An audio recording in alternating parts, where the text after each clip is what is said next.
पर ज्यांना मी लहानपणापासून घरात पाहत आलोय, मी कधी विचार पण नाही केला की आपण असे दिसू शकू. आणि अचानक एक फोन येतो, ते विचारतात की अशी-अशी मालिका सुरू होते आणि तुम्ही भूमिका कराल का म्हणून.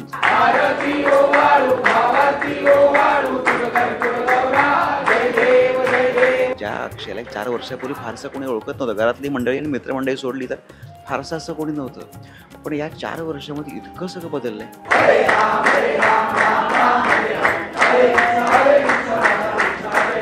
म्हणजे स्वामींनी खरं तर असं काही ठेवलंच नाही आता की मी मागावं. न मागताच इतकं काही दिलं ना. माझे पाय असेच कायम जमिनीवर राहू द्या. ते कधी वर येऊ नका देऊ. आणि ज्या क्षणी असं वाटेल की आता याचे पाय हवेत चालले, मला सांगा.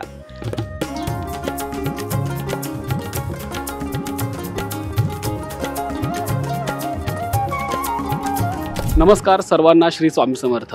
अर्थात जेव्हा मी श्री स्वामी समर्थ म्हटलं तेव्हा तुमच्या लक्षात आलं असेल की आज काहीतरी भक्तिमय तुम्हाला पाहायला मिळणार आहे. आपण आहोत परेलच्या मठात आणि माझ्यासोबत आहे आजवर ज्यांच्या प्रतिमेतनं, ज्यांच्या रूपातनं आपल्याला स्वामी दर्शन रोज घडतं, घराघरात घडतं, ते अभिनेते अक्षय मुडावतकर.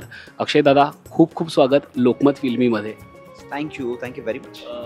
या मठात आल्यापासून एक चैतन्य अनुभवतोय, एक काय म्हणतात की एक वाईब अनुभवतोय. ती वाईब गेले काही वर्ष तुम्ही अनुभवताय या मालिकेतनं आणि मुळात आज मी मठात आल्यामुळे ही वाईब मिळते, पण तुम्हाला ती रोज मिळते किंवा तुमच्याकडनं ती लोकांपर्यंत जातीये. तर ही अनुभूती कशी आहे? ते खरंच खूप छान वाटतं आणि तुम्ही म्हणालात त्याप्रमाणे गेली 4 वर्ष मी सातत्याने आणि रोज अनुभवतो या गोष्टी. आणि बऱ्याचदा मी वेगवेगळ्या ठिकाणी, वेगवेगळ्या मंदिरांमध्ये असेल किंवा मठांमध्ये जाणं बऱ्याचदा होतं.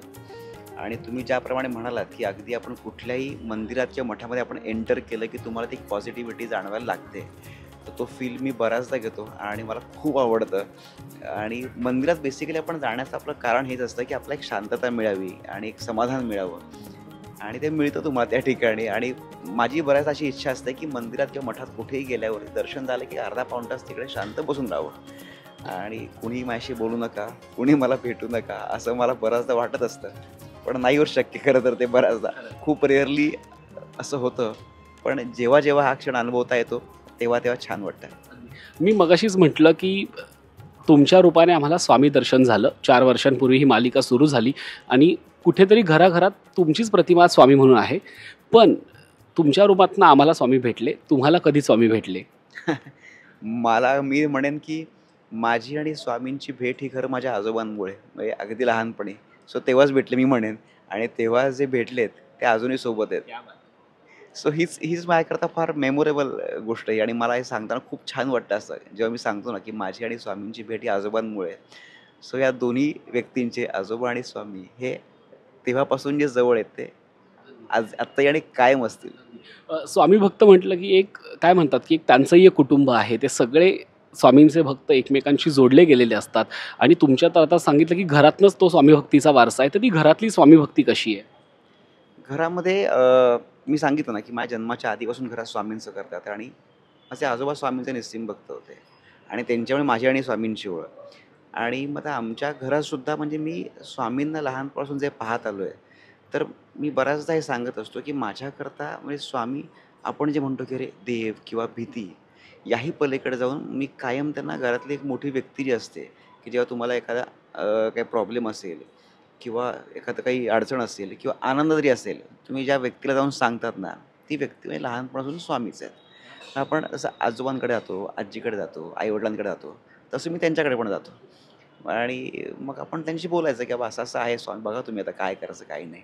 ती उत्तरं मिळतात, संकेत मिळतात. तुम्हाला ते ओळखता आले पाहिजे फक्त ते. बरं, ते काय असं म्हणत नाही की तू आलायस माझ्याकडे तर हे घेऊन टाक, असं नाही आहे. तू प्रयत्न कर. तुझ्या प्रयत्नांना यश कसं येईल हे मी बघेल. पण आधी तू प्रयत्न कर. त्यामुळे आहे, छान वाटतंय. मला इथे खूप आवर्जून विचारावं असं वाटतंय की प्रत्येक स्वामी भक्त स्वामींकडे आपलं कुणीतरी म्हणून जातो. आपल्या घरातले मोठे कुणीतरी आहेत म्हणून ते एक घरच्यासारखं आपण स्वामींना मानतो आणि त्याच अनुषंगाने आपण स्वामींकडे तक्रारी नेतो, आपली दुखणी मांडतो, आपलं काही असेल मनातलं जे काही आहे ते स्वामींपुढे बोलून दाखवतो. या 4 वर्षांच्या प्रवासात असे कुठले भक्त जवळ आलेत का की ज्याने हक्काने तुम्हाला स्वामी समजून मनातल्या तक्रारी, मनातल्या विवंचना बोलून दाखवल्या? बरेच आहेत असे, बरेच आहेत. मी काय सांगू तुम्हाला, रोज रोज असं घडतं. आणि म्हणजे बऱ्याचदा तर असं होतं ना की जर मला कोणी भेटलं तर काही बोलण्याआधी त्यांच्या डोळ्यात अश्रू असतात. आणि हे अनेकदा घडतं, अनेकदा. ते काही बोलतही नाही.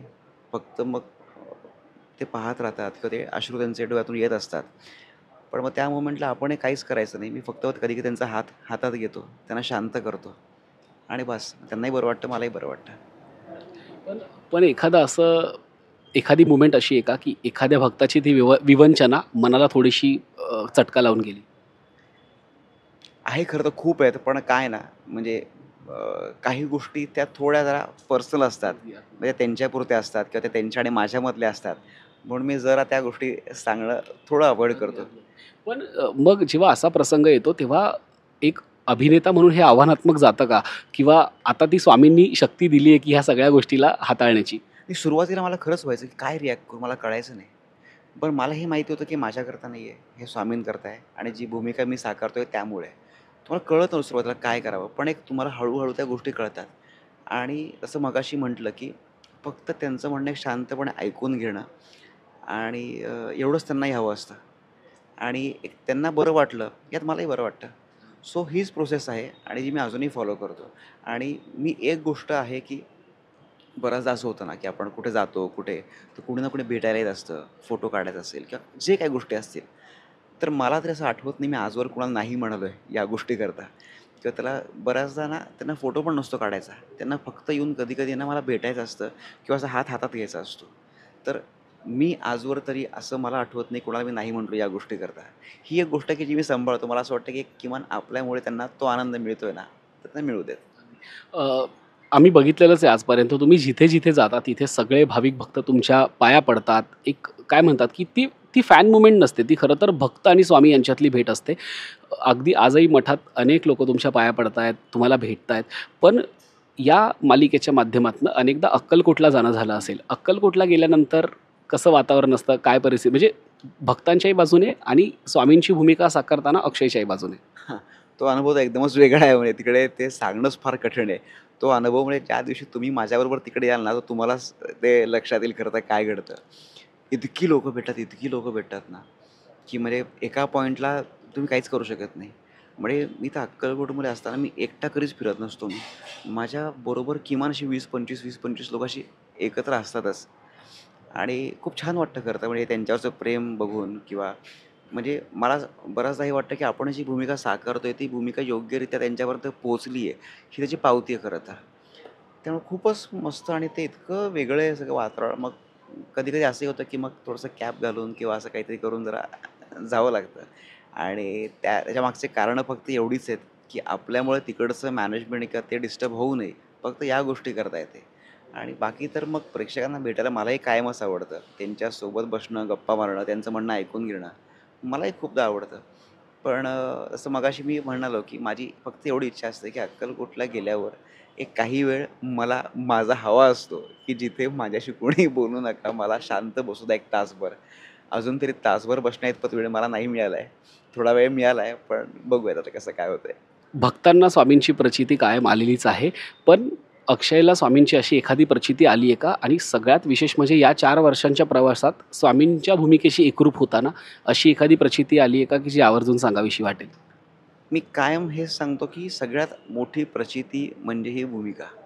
की जिथे तुम्हाला कल्पना पण नव्हती, काहीच नव्हतं, की एक मालिका सुरू होणार आहे, स्वामींची मालिका सुरू होणार आहे. बरं ज्यांना मी लहानपणापासून घरात पाहत आलोय, मी कधी विचार पण नाही केला, की आपण असे दिसू शकू. आणि अचानक एक फोन येतो, ते विचारतात, की अशी-अशी मालिका सुरू होते आणि तुम्ही भूमिका कराल का म्हणून. आणि तो प्रश्न, तो विचारणं, त्याच्यानंतरची पुढच्या प्रोसेस घडणं, ती भूमिका करण्याची संधी मिळणं, बघता-बघता 4 वर्ष 1300 भागांचा प्रवास पूर्ण होणं. हे सगळं मला कधी-कधी स्वप्न वाटतं खरं तर, की खरंच घडतंय का हे? ह्या खरंच गोष्टी होत आहेत का? किंवा आपण आज बाहेर पडले, की आज जे प्रेक्षक भेटतात, की ज्या अक्षयला 4 वर्षापूर्वी फारसं कोणी ओळखत नव्हतं. घरातली मंडळी आणि मित्रमंडळी सोडली तर फारसं असं कोणी नव्हतं. पण या 4 वर्षामध्ये इतकं सगळं बदललंय. म्हणजे स्वामींनी खरं तर असं काही ठेवलंच नाही आता, की मी मागावं. न मागताच इतकं काही दिलं ना. आणि ते मगाशी म्हटलं ना मी, की ते काय म्हणतात, की तुम्ही प्रयत्न करा. मी घर बसल्या म्हणजे तुम्ही ते असं ना, की आपण बसतोय आणि मग द्या, असं नाही होत ते. तुम्ही प्रयत्न करा, तुमच्या प्रयत्नांना यश मिळेल. सो मला असं वाटतं, की या प्रयत्नांना यश आलं आणि स्वामी खंबीरपणे पाठीशी उभे आहेत, सोबत आहेत आणि कायम असतील. आज आपण ज्या निमित्तानं भेटलोय ते निमित्त आहे दत्त जयंतीचं. अवघ्या काही दिवसावरती दत्त जयंती आहे आणि दत्तगुरूंचा काय म्हणतात की दत्तगुरूंचे स्वामी अवतार होते किंवा या मालिकेतनं आम्ही स्वामींचे अनेक अवतार बघितले, अनेक रूपांमध्ये स्वामींनी भक्तांना दर्शन दिलं आणि आता दत्तरूप आम्हाला दिसणार आहे. काय असणार आहे हा विशेष भाग?